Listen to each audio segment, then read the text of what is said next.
Regardez ce document de l'époque. Vous avez vu? Non, c'est pas le journal télévisé. Pourtant, le ton y est. Les images sont en noir et blanc.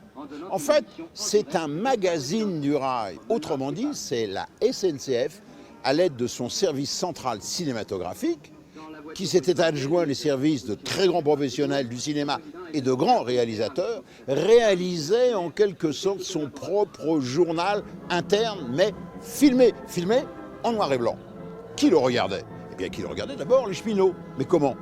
Eh bien, les bobines circulaient de gare en gare, mais on ne pouvait les regarder, non pas dans des salles de cinéma, mais dans des voitures cinéma. C'est-à-dire que la SNCF avait acheté 3 voitures cinéma qui sillonnaient le réseau.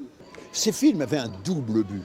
Le premier, bien entendu, informer le personnel de la SNCF de l'évolution de l'entreprise, surtout après la Deuxième Guerre mondiale, évolution technologique, humaine et sociale, et surtout l'arrivée de l'électrification qui a été formidable mutation.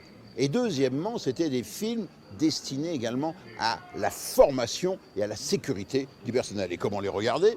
Pas que télévision, pas d'aller dans les salles de cinéma, simplement il y avait des bobines qui circulaient de gare en gare et des voitures cinéma, la SNCF en avait acheté 3, des voitures cinéma avec écran projecteur et puis fauteuil. Eh bien les cheminots dans les gares allaient assister au magazine du rail.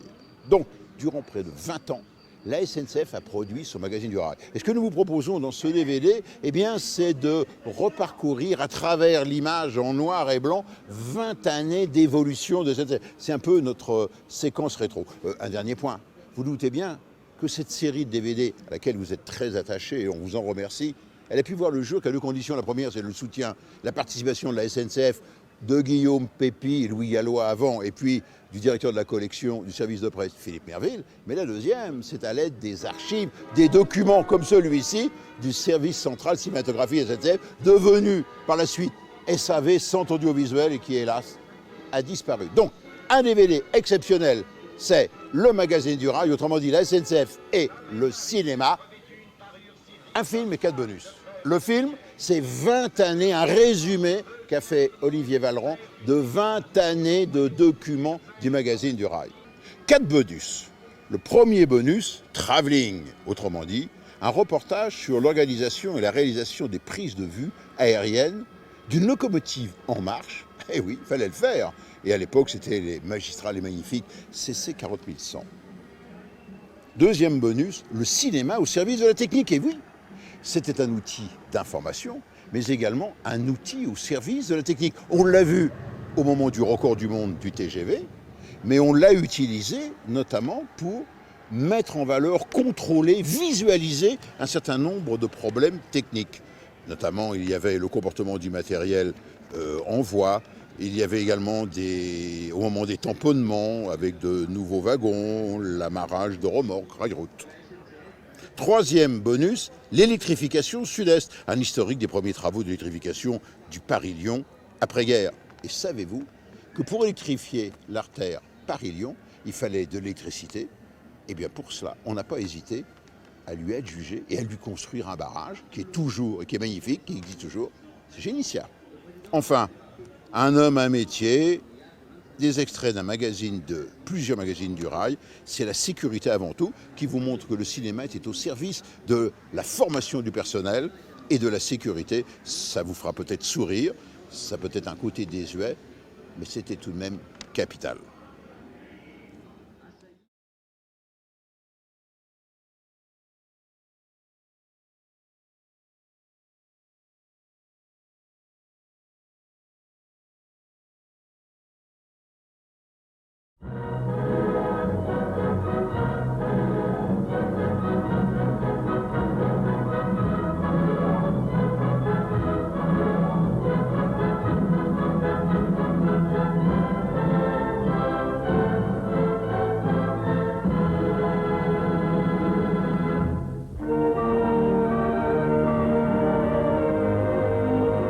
Dans le hall de la gare de l'Est à Paris, en présence de personnalités du gouvernement, des syndicats de la Fédération nationale des cheminots et du directeur général de la SNCF, a lieu une manifestation à la mémoire des victimes de la guerre et l'inauguration de 2 plaques commémoratives.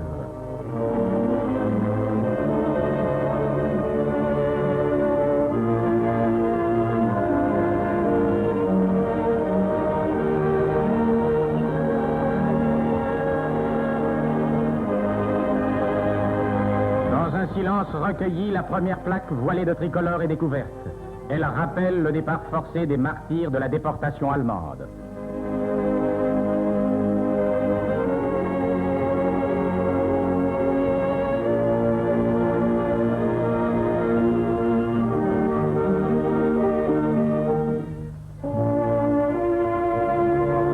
La seconde plaque commémore le retour des prisonniers et des rescapés des bagnes d'Outre-Rhin. Retour tant attendu par des milliers de familles françaises, dont beaucoup n'ont pas eu la joie de retrouver l'être cher à jamais disparu.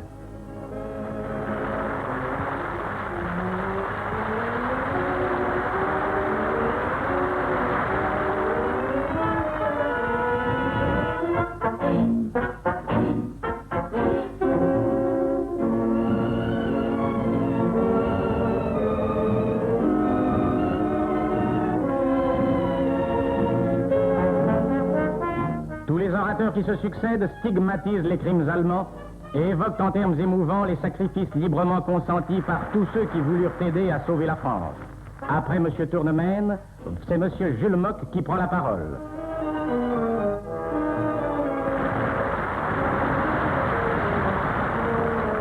M. Maurice Thorez se lève à son tour et prononce un discours.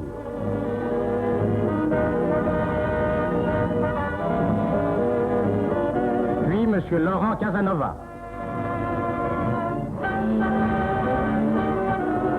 Dans son allocution, M. Lemaire, directeur général de la SNCF, dit toute son admiration pour ceux qui n'hésitèrent pas à donner leur vie pour sauver notre pays en péril. Il s'incline devant le grand sacrifice des cheminots qui, malgré le danger qu'ils couraient, détruisaient et sabotaient pour entraver les mouvements ennemis. Et devant le désastre de leur réseau démantelé, courageusement et en donnant le meilleur d'eux-mêmes, ceux qui avaient échappé à l'hécatombe se mirent au travail, car ils savaient que la vie même du pays dépendait d'eux.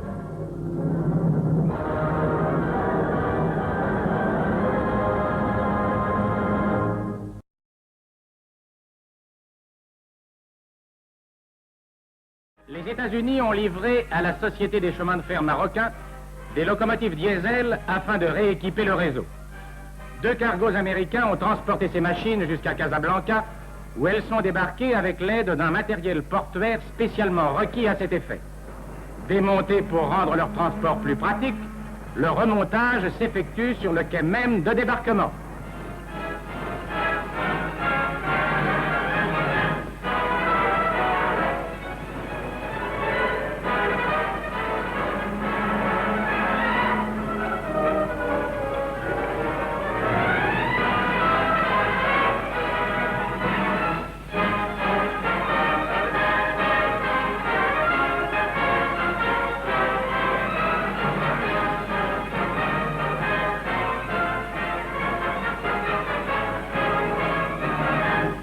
De ces locomotives sont venues apporter leur concours à la reprise des chemins de fer marocains.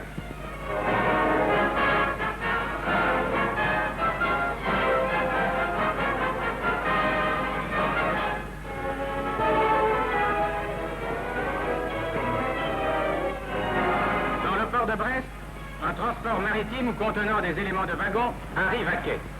Ce contingent de matériel fait partie de la commande passée aux États-Unis 36 750 wagons, dont 26 750 couverts et 10 000 tombereaux. De novembre 1946 à septembre 1947, le seul port de Brest vit débarquer sur ses quais 4 250 wagons tombereaux.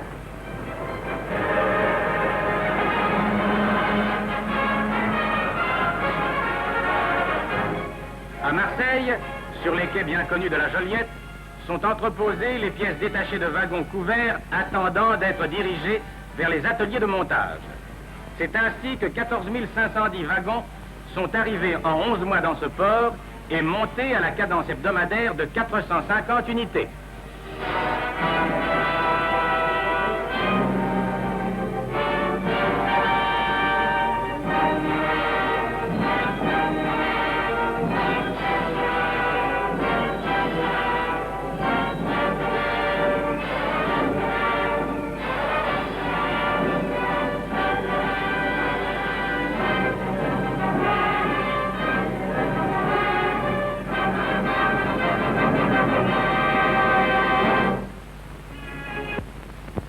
mois de septembre 1947, Bordeaux, notre grand port de commerce, avait reçu dans ses eaux 12 050 wagons couverts.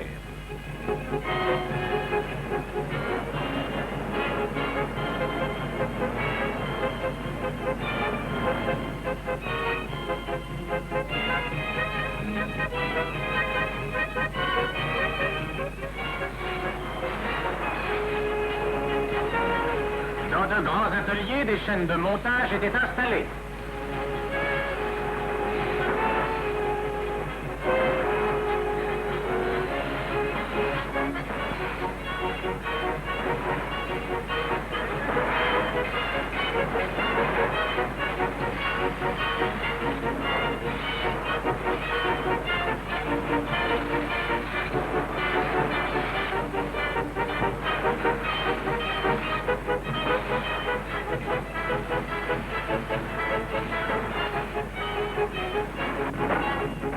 Au 1er octobre 1947, 8239 wagons couverts étaient sortis des ateliers de Bordeaux.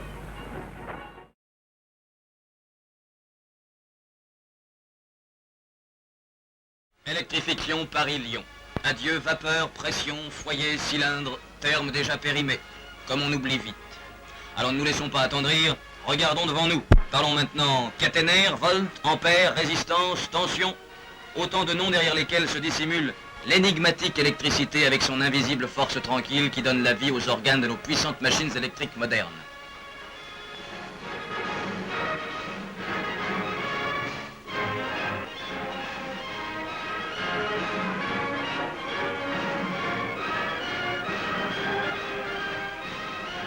Issue de la grande famille des 2D2, cette locomotive de la série 9100 a été construite pour l'électrification Paris-Lyon.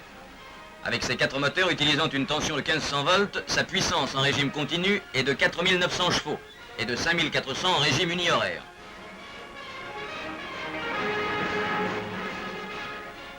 L'électrification de la ligne Paris-Lyon constitue une opération très importante, car en utilisant l'énergie hydraulique de la France, transformée grâce au barrage en force électrique, on réduit de façon appréciable les dépenses de combustible.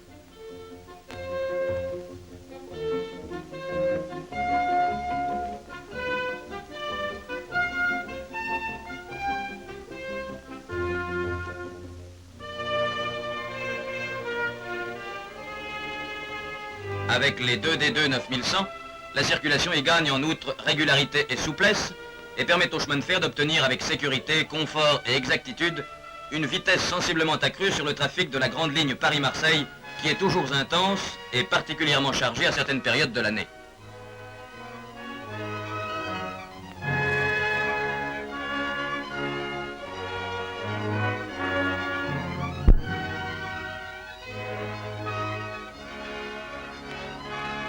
Également construite pour la ligne Paris-Lyon, la machine du type BB de la série 8100 développe, grâce à ses 4 moteurs, une puissance uni-horaire de 3250 chevaux.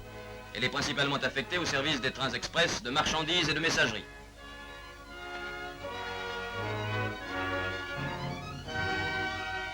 Habillée de bleu et ceinturée de chrome, la CC 7001 se prête ici comme une grande coquette aux exigences des photographes et des cinéastes, qui, juchés sur une vieille boîte à sel utilisée pour la circonstance comme travelling, fixent sur la pellicule et pour la postérité la vedette du jour. Cette machine a été entièrement étudiée en France par un constructeur français, en liaison avec le service d'études de la SNCF.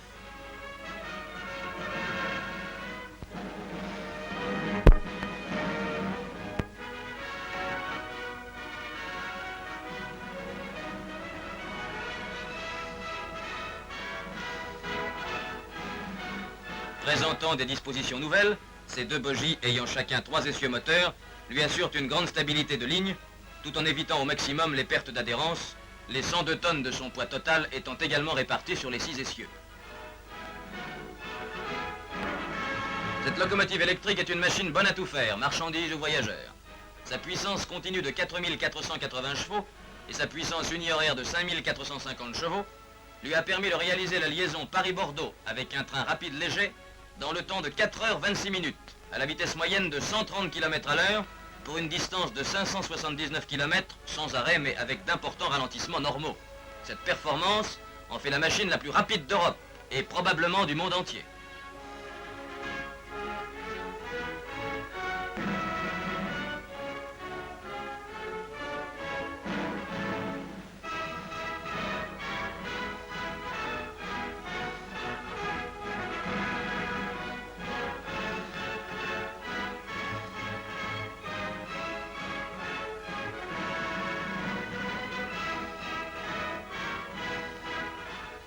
D'une conception tout à fait nouvelle, la locomotive électrique CC 6051 utilise le courant industriel alternatif monophasé de 20 000 volts à 50 périodes. 6 moteurs groupés en 3 branches de 2 en série lui donnent, en régime unihoraire, une puissance de 4300 chevaux.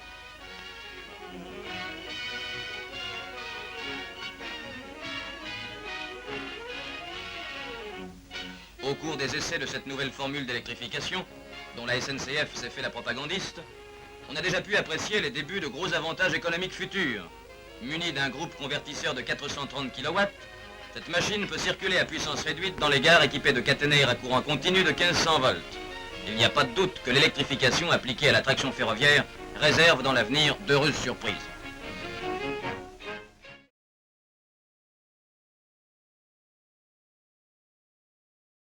La SNCF, en perfectionnant l'équipement de la grande artère du Sud-Est, n'a fait qu'obéir à des nécessités permanentes.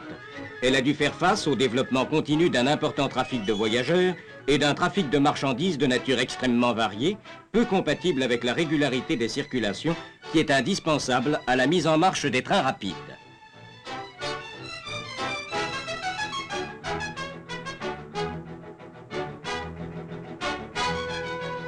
Lyon-Perrache. Le ciel est rayé par les caténaires et émaillé des feux multicolores de la signalisation électrique. En ce jour du 24 juin 1952, le train inaugural fait son entrée en gare, consacrant ainsi l'ouverture du trafic par traction électrique. La grande cité est désormais à 4h15 de Paris. Il y a 103 ans, en 1849, année de la création de la ligne, il ne fallait pas moins de 26 heures pour effectuer ce trajet.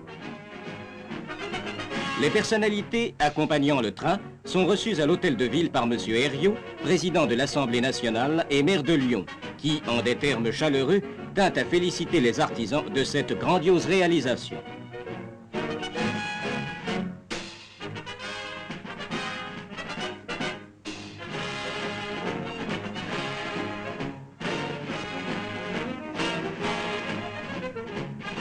Dans le train du retour, il est juste de penser aux puissantes installations hydroélectriques, maîtrisant le grand fleuve créateur de l'énergie qui nous entraîne, et de rappeler les paroles du président Herriot. Hier, libre et impétueux, aujourd'hui dompté mais non opprimé, le Rhône concourt avec fierté au triomphe du rail et du progrès humain.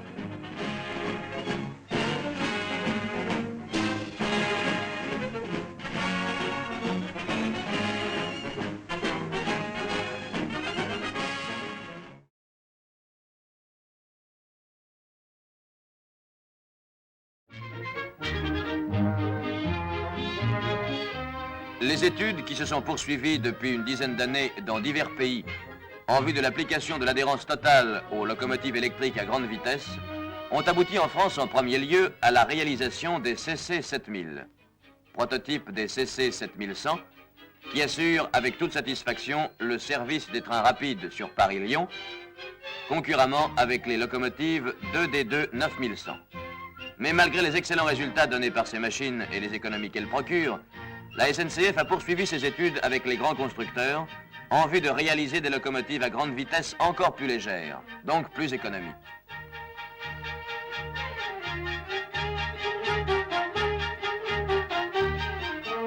Ces études ont donné naissance au prototype BB 9003, dont le poids ne dépasse pas 80 tonnes.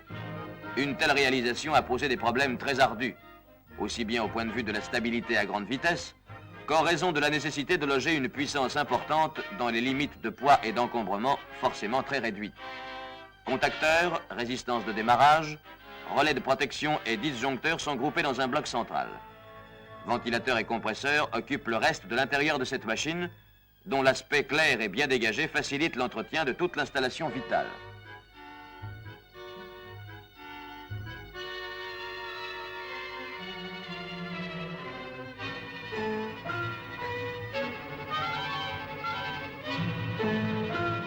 La partie mécanique, de conception purement française, présente de nombreuses dispositions qui permettent de réaliser un progrès très net dans les domaines de la stabilité à grande vitesse et de l'adhérence sur la voie.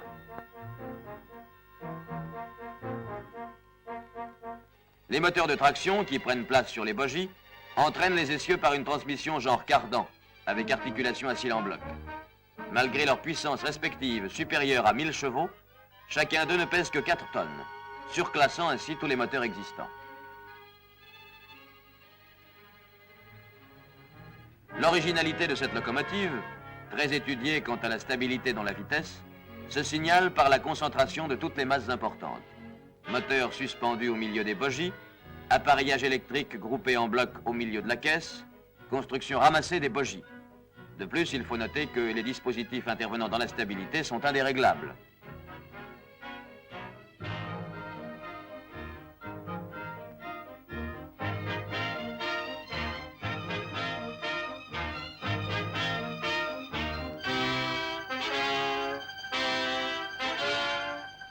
Après une période d'essais préliminaires et de mise au point, la BB 9003 est mise en service régulier sur Paris-Lyon. Elle sera bientôt suivie par les BB 9001, 9002 et 9004.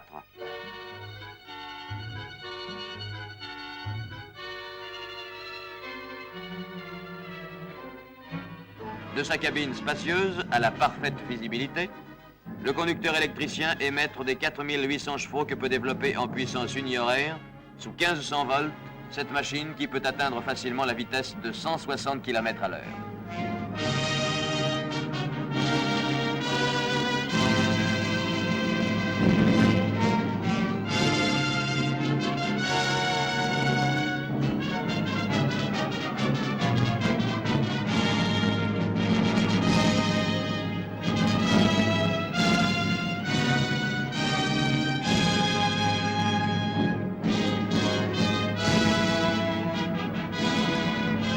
Stable, puissante, légère et économique, la BB 9003 est l'une de ces conceptions qui confirment la règle, tout en prouvant la véracité d'une morale mécanique trouvée par un grand constructeur français. Le poids, voilà l'ennemi.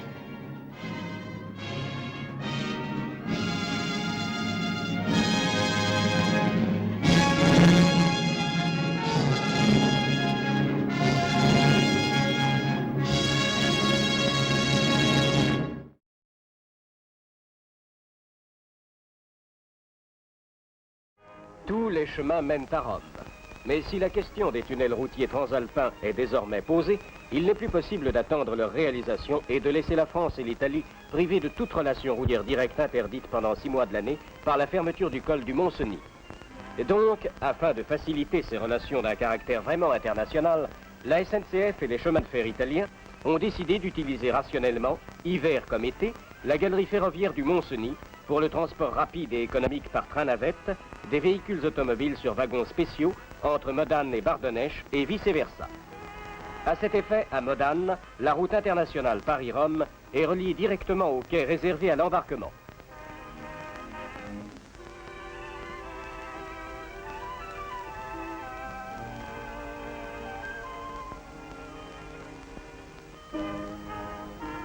Après avoir conduit eux-mêmes leurs véhicules sur les wagons plateformes, les conducteurs et leurs passagers vont prendre place dans des voitures de 2e classe, mises à leur disposition en tête du train. Chaque rame navette peut contenir en moyenne une vingtaine de voitures et de ce fait, du trafic peut être porté en pointe à 200 voitures par jour dans chaque sens. En retenant un nombre moyen de 100 passages journaliers aller et retour pendant 150 jours par an, ce sont 30 000 véhicules qui pourront emprunter le tunnel chaque hiver.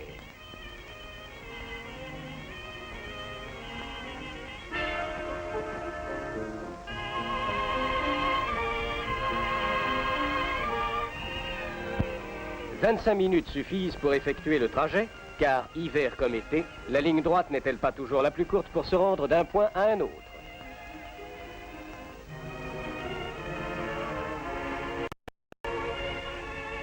Une coordination rail-route aussi utilement comprise donne au problème de l'ouverture permanente des relations routières entre la France et l'Italie par les grands itinéraires internationaux, Paris-Rome et Lyon-Turin-Venise, une solution élégante qui d'elle-même s'impose.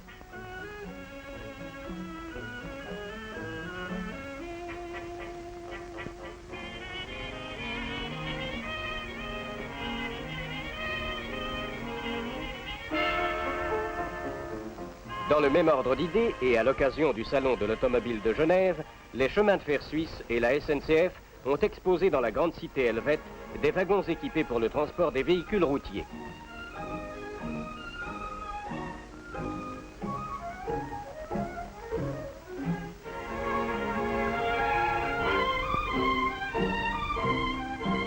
Ce wagon des CFF est aménagé pour le transport des voitures automobiles à travers les tunnels du Simplon et du Saint-Gothard. Ce dernier a vu en 1952 le passage dans sa galerie de 48 762 véhicules ainsi transportés. La SNCF de son côté présente un wagon CNC spécialement aménagé pour le transport des poids lourds et un wagon STVA à étage pour l'acheminement des voitures de tourisme.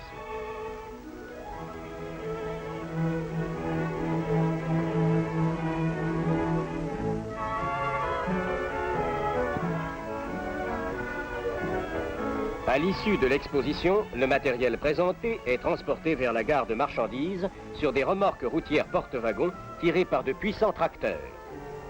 Ce spectacle, assez paradoxal, montrant la route sur le rail et le rail sur la route, s'explique tout simplement par l'impossibilité de décharger les véhicules automobiles sur l'emplacement de l'exposition.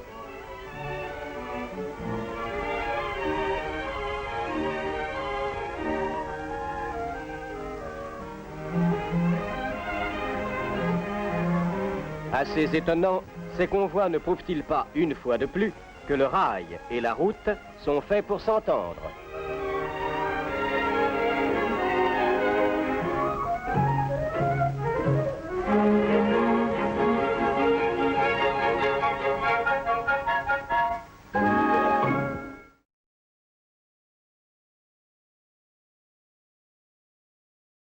« 1829, l'ancêtre, la célèbre fusée, roule à 47 km à l'heure.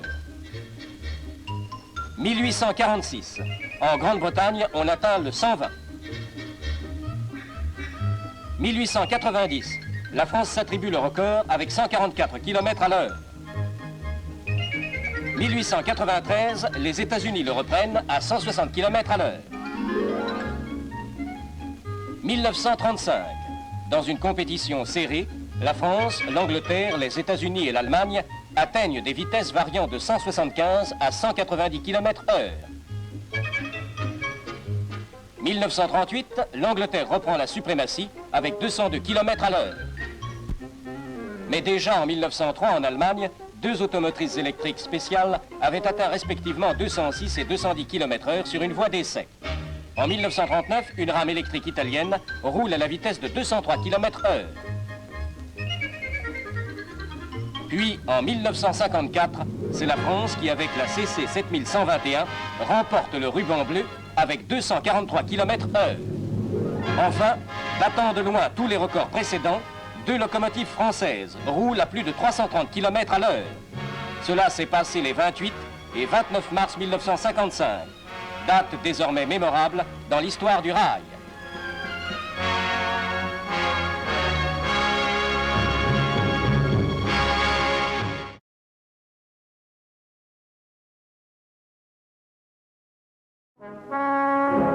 Nous voyons actuellement le transport effectué par la CETA, filiale de la SNCF, d'une automotrice électrique type Budd en service sur la banlieue parisienne. Ce matériel d'un poids de 94 tonnes est chargé sur deux remorques indépendantes de 24 roues chacune. Chaque remorque peut pivoter sous sa charge.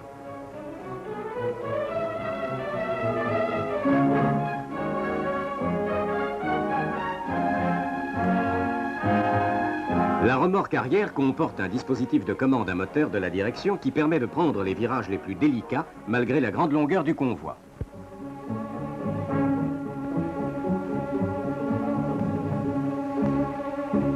Dès l'ouverture de l'exposition, la SNCF a pu présenter aux nombreux visiteurs qui ont parcouru le stand de l'Union internationale des chemins de fer la gamme étendue des techniques de transport combiné qu'elle offre à sa clientèle pour la réalisation du porte-à-porte, quelle que soit la nature et le volume des marchandises à transporter.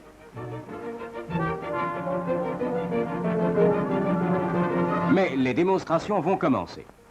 La palette est un plateau normalisé de construction légère qui permet le groupage de colis en lots unitaires pouvant atteindre 1 tonne et dont la manutention est assurée très facilement par des chariots élévateurs à fourche d'une grande maniabilité ou plus simplement par des transpalettes. Muni de parois verticales, ce plateau devient une palette-caisse qui offre un volume utile d'environ 1 mètre cube et qui se prête au gerbage, à la superposition. Les wagons fermés sont particulièrement adaptés au transport de chargement palettisé. Une charge de 20 tonnes répartie sur 40 palettes ou palettes-caisses peut être placée en wagon ou en être retirée en l'espace de 30 minutes. La SNCF offre à sa clientèle une formule d'utilisation en commun permettant la mise en poule de leurs palettes ou palettes-caisses avec celle du chemin de fer. Cette banalisation fait bénéficier le client de la suppression des retours à vide et d'une réduction des investissements.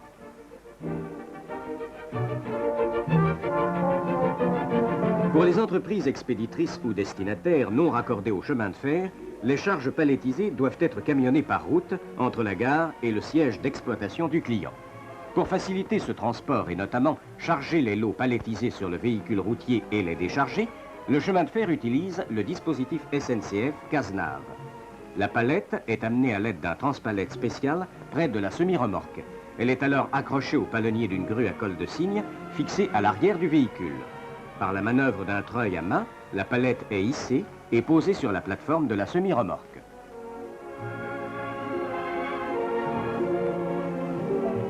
Parlons maintenant de containers. On entend par là une unité polyvalente de transport et de distribution d'une charge utile de 1 à 5 tonnes et d'une capacité de 1 à 18 mètres cubes. Le container, couramment utilisé pour des acheminements comportant l'utilisation successivement du camion, du wagon et du bateau, permet d'alléger, voire de supprimer les emballages, de réduire les risques d'avarie, d'adapter les moyens de transport à la nature des marchandises, de réaliser éventuellement le groupage de types divers sur un même véhicule. Les containers utilisés par la SNCF et dont la compagnie nouvelle de cadre CNC assure notamment les groupages sur wagon ne nécessitent aucune spécialisation ni du véhicule routier ni du wagon. Ils sont manutentionnés par un appareil de levage, palan, grue ou portique. Dans le cas présent, c'est une grue automobile qui effectue l'opération. Le container, accroché au palonnier, est d'un type prévu pour le transport de produits en vrac, particulièrement charbon, gravier, sable. Par le simple jeu d'un levier, le container peut être vidé grâce à son fond mobile. Après vidange, les panneaux ouvrants du fond, amenés en contact avec le sol, se referment et se verrouillent automatiquement.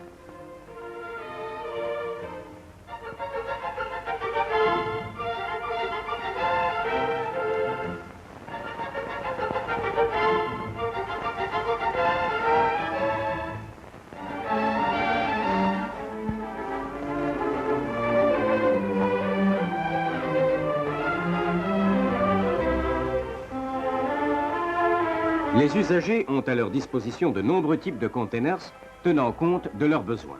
Containers fermés pour transport terrestre et maritime, containers ouverts, containers citernes, containers pour produits pulvérulents, soit à vidange par renversement, soit à vidange par air pulsé, containers isothermes.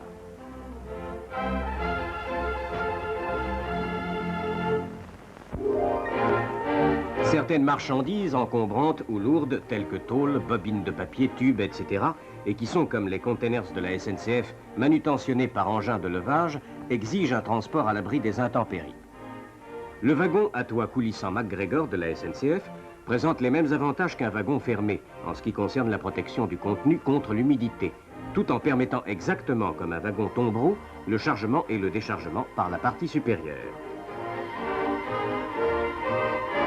Le toit, composé d'éléments mobiles, solidaires entre eux, couvre l'intégralité de la surface du wagon, assurant ainsi une étanchéité parfaite du véhicule.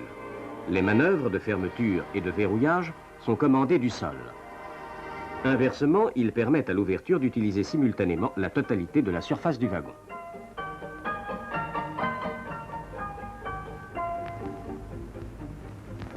Voici maintenant le transport par fer de semi-remorques routières par le procédé UFR.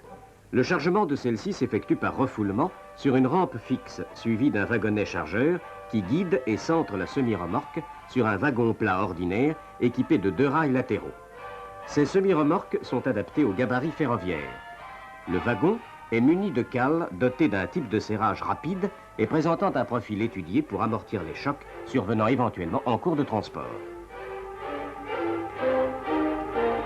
Après immobilisation de la semi-remorque sur le wagon, le tracteur se dégage automatiquement.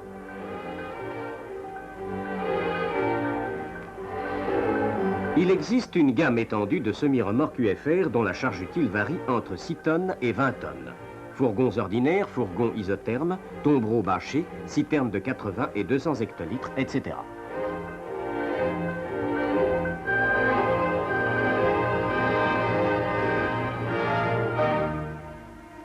Vous pouvez apprécier l'extrême rapidité et la grande facilité avec lesquelles se sont effectuées les opérations de chargement et de calage de la semi-remorque sur le wagon.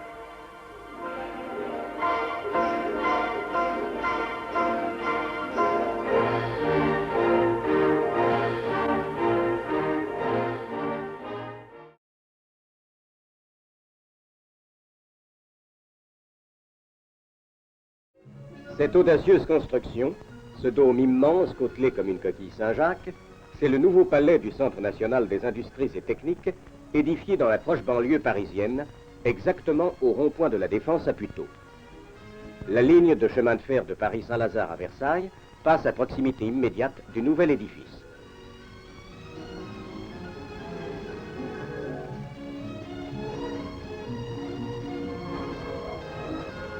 À l'occasion de l'exposition des Floralies internationales de 1959, la SNCF avait mis en service une gare spéciale, reliée directement par une passerelle au deuxième étage de ce monument de l'architecture moderne. L'importance exceptionnelle de cette manifestation florale laissait prévoir un afflux considérable de visiteurs, simples curieux ou amateurs passionnés d'horticulture.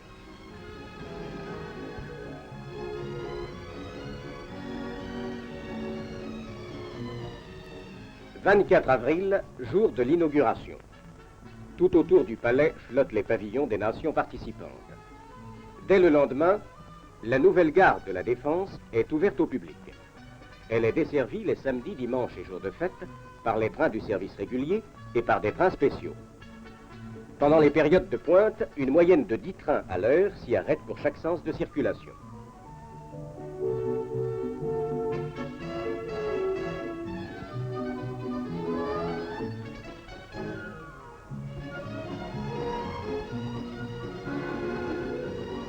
La Régie autonome des transports parisiens a également organisé un service spécial d'autobus. Mais cette desserte routière ne pouvait pas, à elle seule, transporter la totalité des visiteurs aux heures les plus chargées, sans le concours du chemin de fer.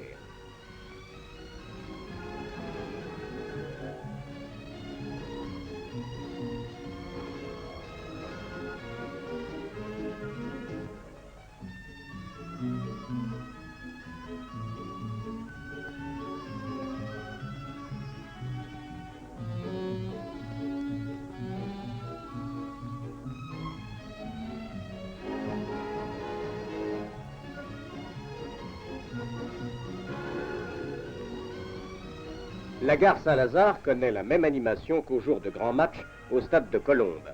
Mais l'affluence des voyageurs, au lieu de se limiter à quelques heures, ne cesse pas de la journée.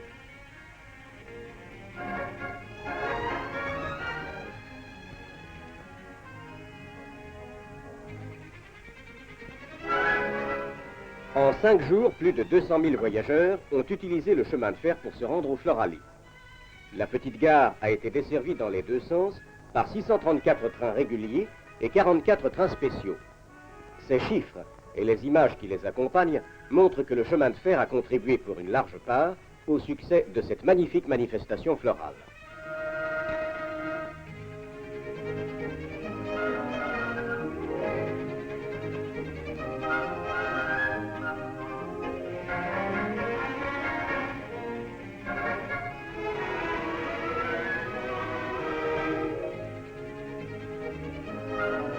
« 1 700 000 visiteurs, soit 2 fois plus qu'au dernier salon de l'automobile pour une même durée, sont venus admirer les plus belles fleurs de la Terre dans la plus grande serre du monde.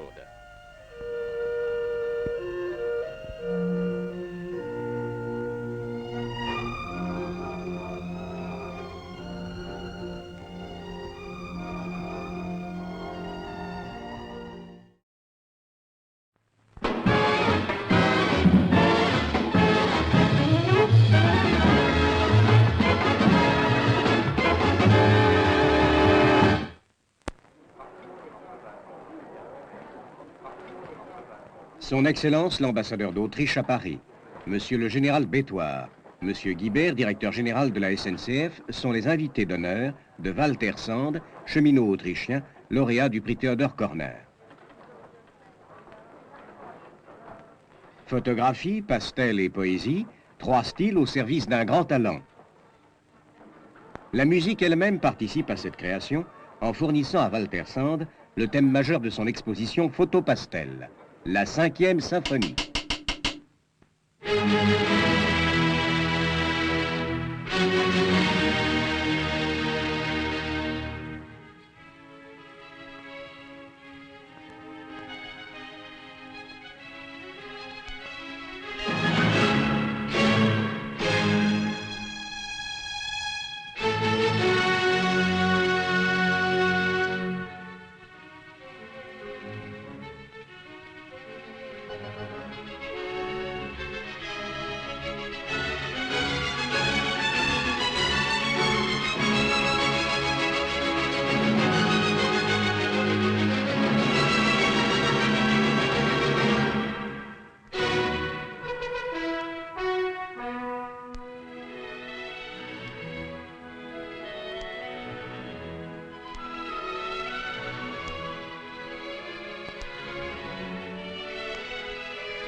Filant leurs 21 nœuds au long du méridien de Greenwich, deux des plus belles unités battant pavillon SNCF sillonnent la Manche entre Dieppe et New Haven.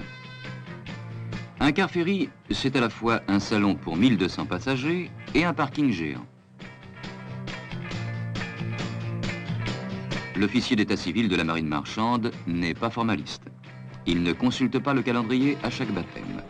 Comme saint patron des bateaux, il accepte des châteaux, Compiègne, Valençay, Villandry.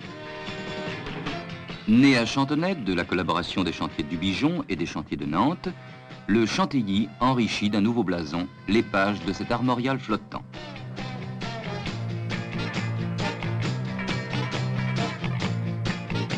Posé sur les accords et tiré sur le berceau, 110 mètres d'acier éclatant attendent le signal du lancement.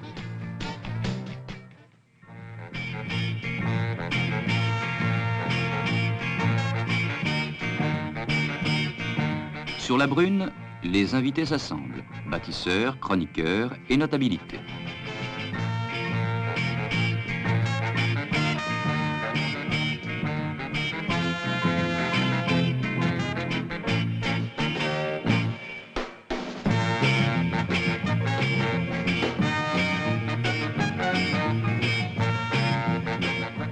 La marraine du navire, Madame d'Arjoux, se conforme au rite prescrit par la tradition.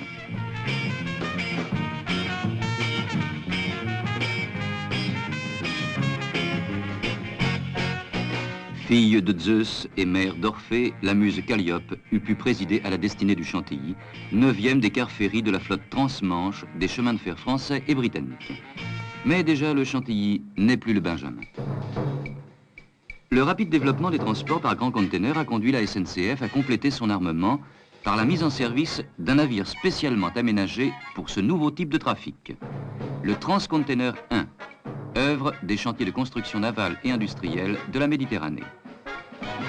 Le lancement à la Seine-sur-Mer est une fête pour les petits et un instant émouvant pour les grands.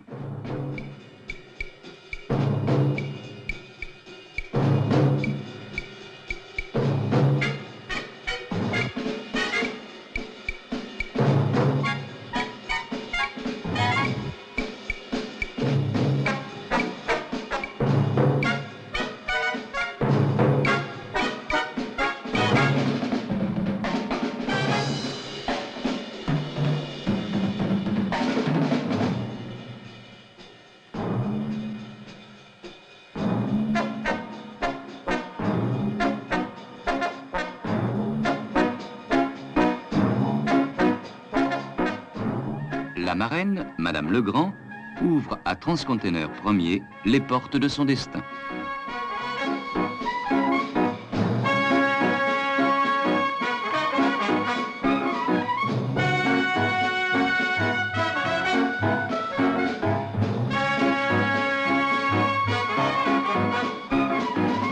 Le Transcontainer 1 va désormais relier Dunkerque à Harwich. Cette ligne maritime, qui donne accès par train-bloc de containers aux principaux centres de Grande-Bretagne, complète harmonieusement les relations traditionnelles et place les exportateurs français en excellente position.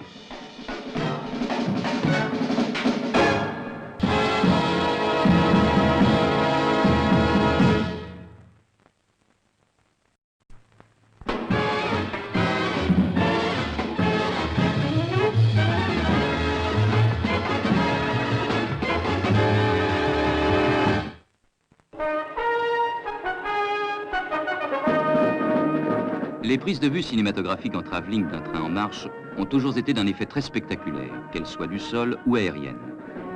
Celles-ci ont été tournées sur la ligne Paris-Le Havre pour les besoins d'un film du service cinéma de la SNCF, Chemin vers la mer. La réalisation de ces vues exige des conditions spéciales de tournage et une minutieuse préparation.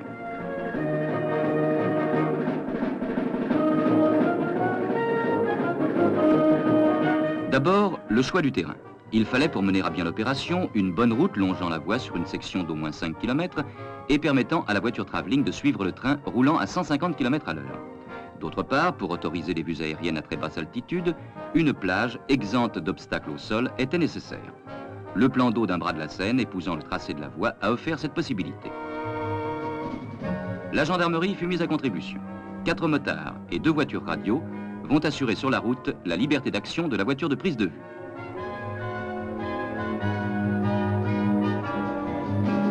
C'est d'un hélicoptère équipé spécialement que les vues aériennes seront tournées. Tandis que la voiture et ses techniciens vont prendre place sur la route, le navigateur et l'opérateur de l'hélicoptère consultent le plan des opérations. Sur la route, l'équipe terrestre, de concert avec les gendarmes, met au point les dernières dispositions. La section du parcours utilisée sera interdite à toute circulation pendant les prises de vue. Muni d'une radio portative, un guetteur signalera l'arrivée du train, ce qui permettra à la voiture de démarrer et de prendre la vitesse nécessaire pour être à sa hauteur à l'endroit prévu. De leur côté, les cinéastes aériens s'apprêtent à décoller pour se porter au devant du train et le prendre en charge.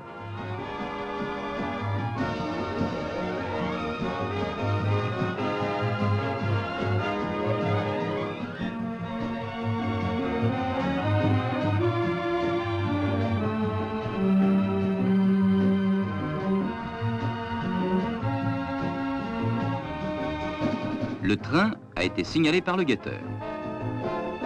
Précédé d'un motard, la voiture de prise de vue démarre.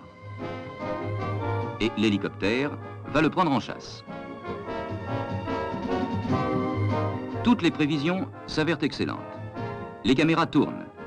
Le contact rail, route et aérien s'opère exactement au point désigné sur le plan de travail.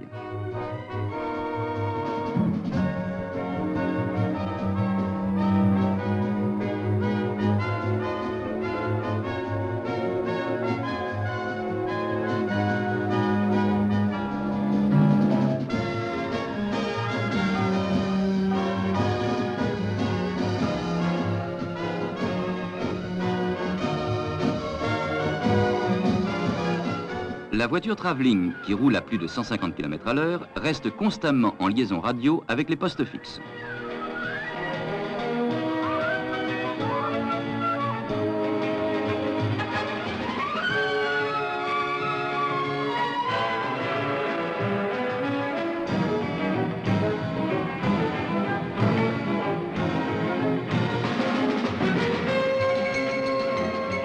Pour compléter les prises de vue, la même opération est exécutée dans le sens inverse.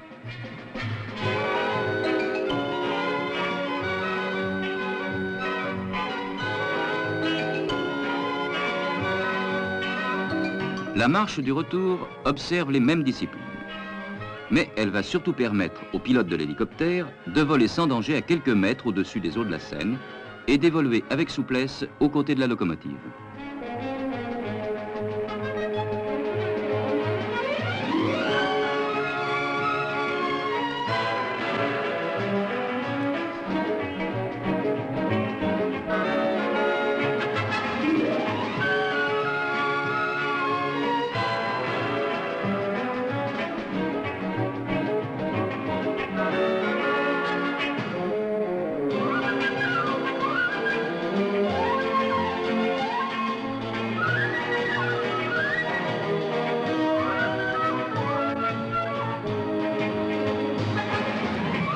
Sa mission travelling accomplie, l'appareil prend de l'altitude et va maintenant survoler de grands ensembles ferroviaires, car il est devenu un précieux collaborateur du cinéma, permettant de passer sans transition du premier plan à l'ampleur illimitée des vastes étendues terrestres.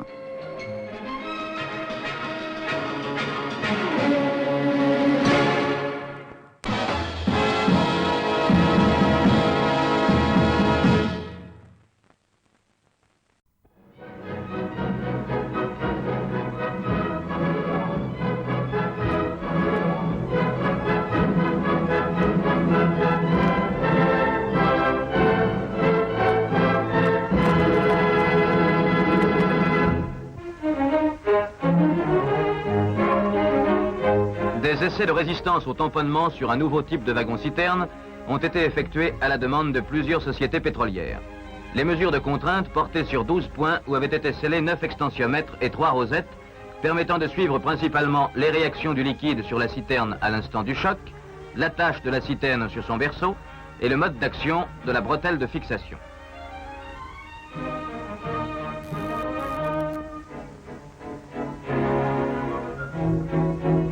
Ne pouvant placer les appareils enregistreurs sur le wagon-citerne à cause de la violence des chocs qu'il va subir au cours des essais, des câbles partant des extensiomètres vont relier ces derniers aux différents appareils de précision installés dans un camion. Ce dernier suivra la citerne pendant ses évolutions et les réactions invisibles seront enregistrées aussitôt transmises.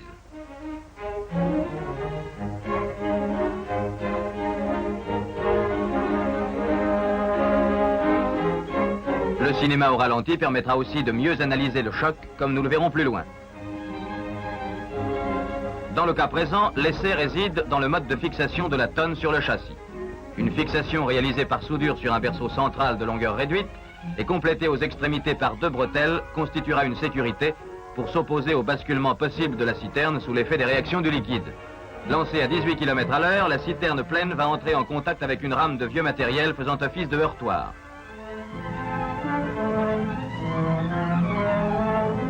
Les possibilités techniques du cinéma vont permettre l'examen de l'essai visible approfondi.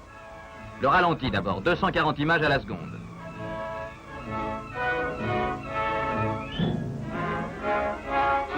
Stop! Pratique, n'est-ce pas, pour examiner quelque chose? Bon, continuons. Sagement, l'image reprend la suite de son mouvement.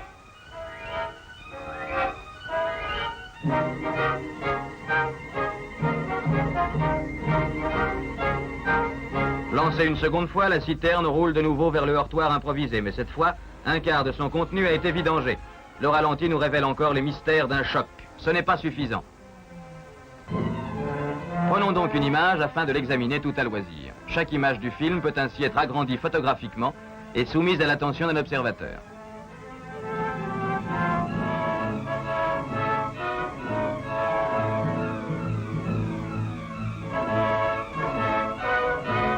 Veut-on revoir une fois encore le mouvement?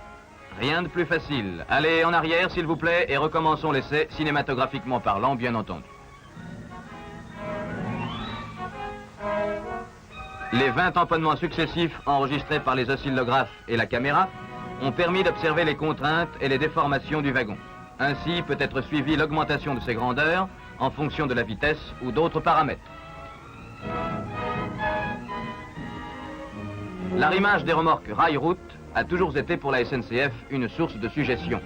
Là encore, l'équipe spéciale de prise de vue au ralenti de la section centrale cinéma a été mise à contribution. Malgré un froid intense et avec des conditions atmosphériques tout à fait défavorables, le matériel cinématographique employé et les moyens mis en œuvre ont permis d'obtenir des résultats très satisfaisants.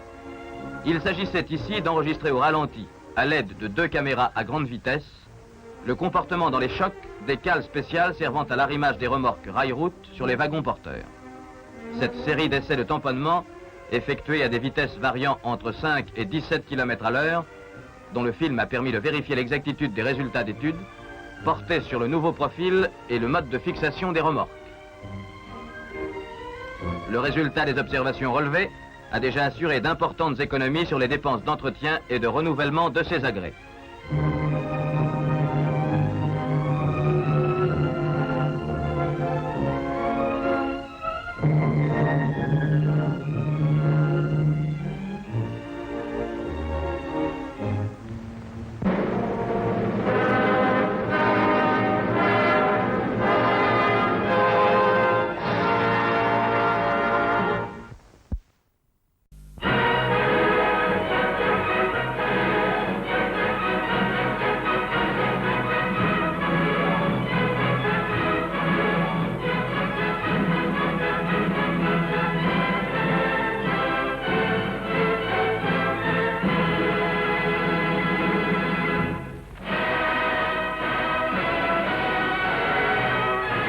projet pour l'électrification de la ligne Paris-Lyon-Marseille date de bien avant la guerre. Cependant, malgré la tourmente qui ravagea notre pays pendant 5 années, quelques travaux préparatoires furent entrepris dès 1941. Mais ce n'est vraiment qu'au début et au printemps de 1947 que les gros travaux d'aménagement commencèrent. De chaque côté de la voie, on pratique des excavations dans lesquelles des massifs de béton vont couler. C'est dans ces massifs que seront plantés les pylônes supports de caténaires.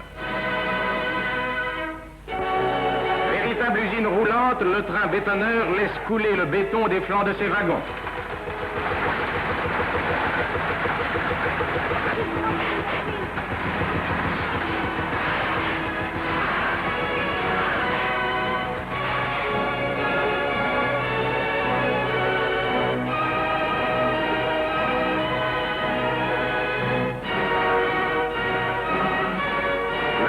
Loin de prévoir l'électrification de son réseau, édifia ponts et ouvrages à une hauteur juste suffisante pour le libre passage des convois.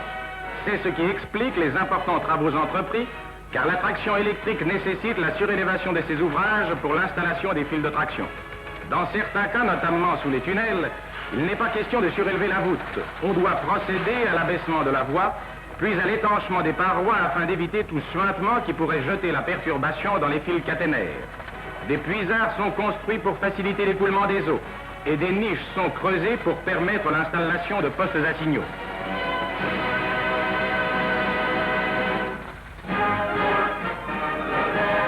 Ces bâtisses en voie de construction abriteront les sous-stations échelonnées tout au long du parcours et leurs commandes centralisées.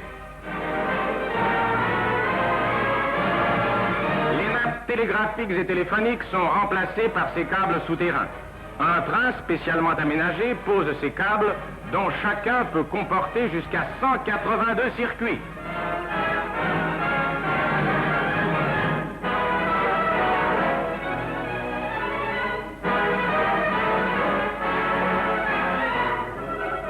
Dans les campagnes pousse une nouvelle génération de pylônes qui supporteront les fils apportant aux sous-stations la nourriture indispensable aux locomotives électriques qui parcourront la première étape du nouveau réseau électrifié, La Roche-Dijon.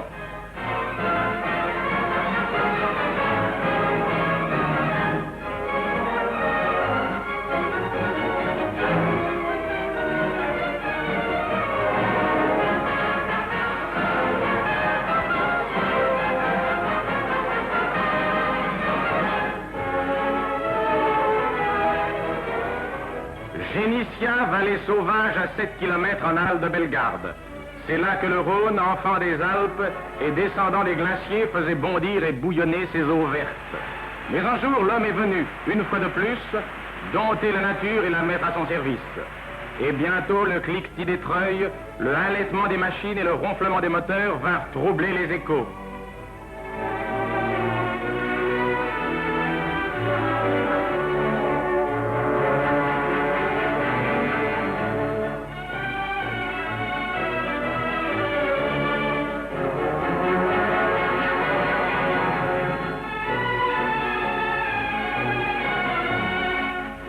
Ces formidables silos à béton, 671 000 mètres cubes sont sortis, transportés par des bennes, glissant sur un extraordinaire réseau aérien.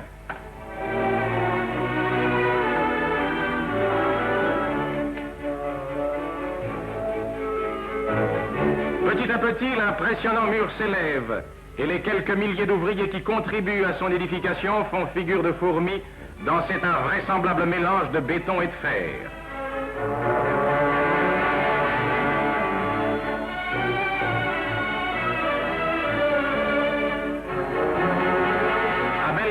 Ce barrage, alimentant la plus ancienne usine hydroélectrique de France, disparaîtra sous le lac artificiel de 350 hectares formé par le barrage qui étalera ses eaux calmes sur une longueur de 23 mètres.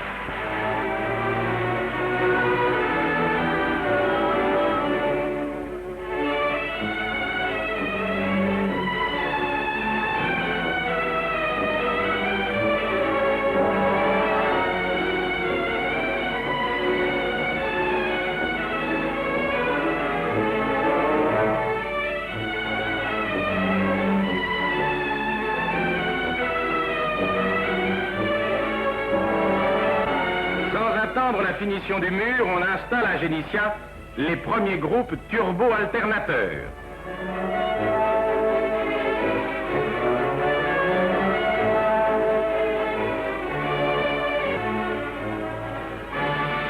Monté sur un châssis allemand ayant servi au transport des sous-marins de poche, ce transformateur d'un poids de 140 tonnes s'achemine vers l'usine de Génissia.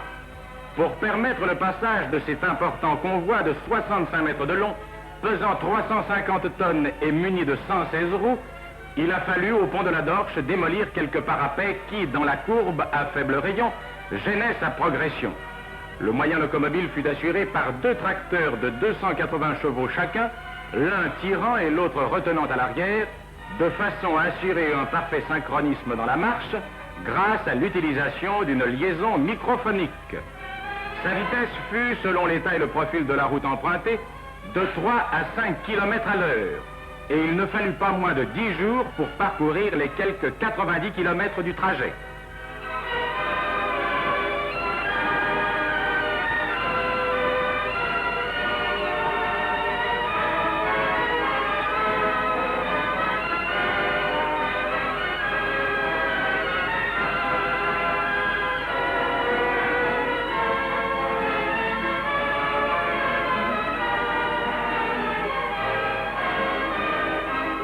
Arrivé au terme d'un voyage émaillé d'incidents de route dus à l'importance du peu banal convoi, ce géant de l'électricité est aussitôt amené à pied d'œuvre pour être déchargé.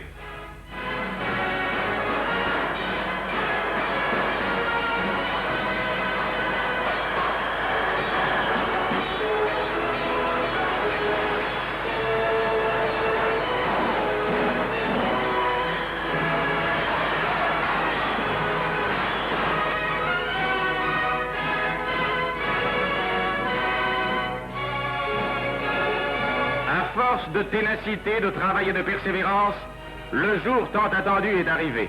La mise en eau, cette simple phrase est la récompense de bien des efforts et de sacrifices.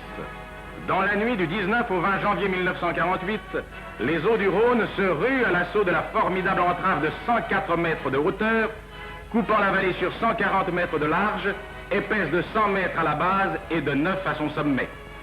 Dans un proche avenir, 1500 millions de kilowattheures sortiront annuellement de ces alternateurs. Le petit Rhône tumultueux et ombrageux est maté grâce au génie français qui, une fois de plus, a eu raison des éléments.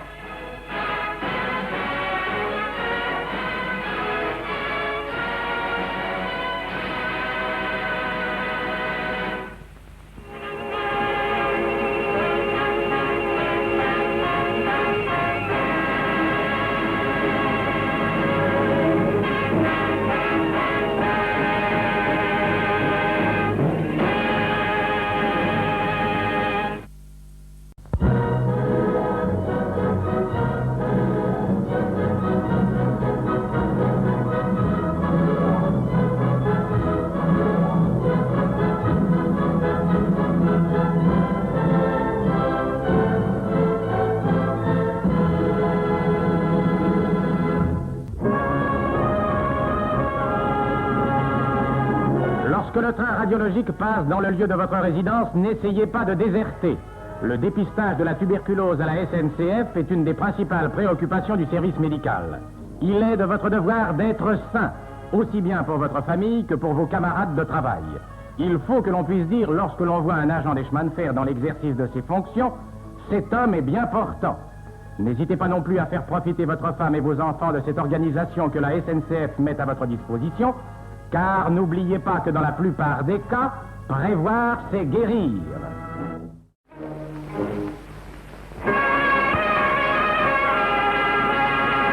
Les agents de tout grade chargés de l'organisation, de la conduite et de la surveillance des chantiers doivent, sous leur responsabilité personnelle, prescrire avant l'ouverture d'un chantier toutes les mesures de sécurité nécessaires et s'assurer fréquemment ensuite qu'elles sont bien observées.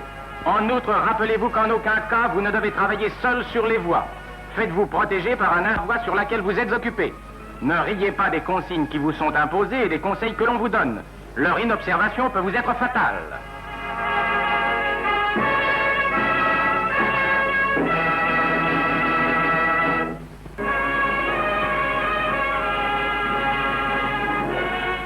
circulation des agents doit s'effectuer par les pistes ou itinéraires.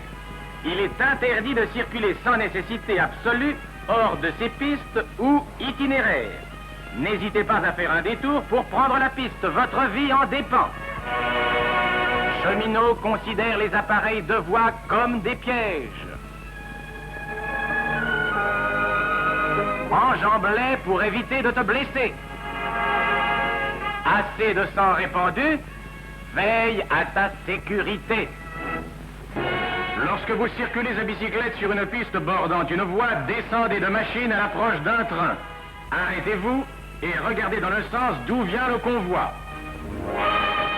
Ne transportez jamais personne sur votre bicyclette, pas plus que des objets pouvant engager le gabarit. N'oubliez jamais ces consignes. Distance respectée, 1,50 m. Accident évité.